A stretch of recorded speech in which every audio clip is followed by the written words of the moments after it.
Here is how you can get your current location on Google Maps with your iPhone.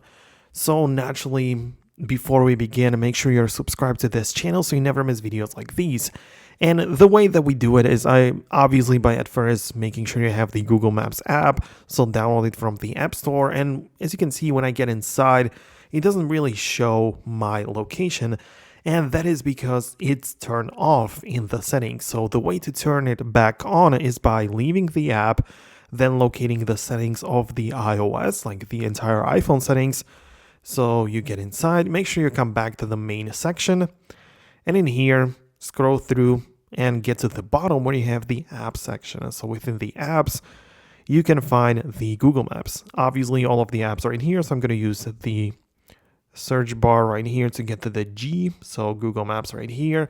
Bunch of stuff going on in here, but we have the location right there at the top. So in my case, it says it has never access to my location, which is not really going to work out. I mean, you can choose X next time or when I share. So that means when I choose this, I'm going to open up the app and it's going to ask me to allow it or not allow it.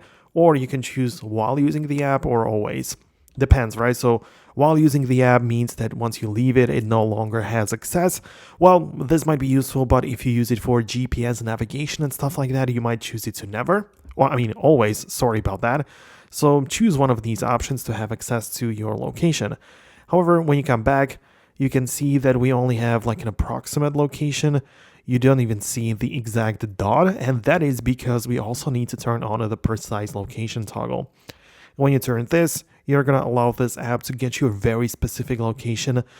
So yeah, without it, only like approximate, you could see like one area of the city can be shown. But when you turn this on, you're going to get it done on the map. I'm not going to show it to you, obviously, so I'm going to keep my location turned off for the videos, but that's what you need to do. So hopefully you found this video helpful. Hit a thumbs up if you did, subscribe below, and I'm going to catch you in the next video in the future.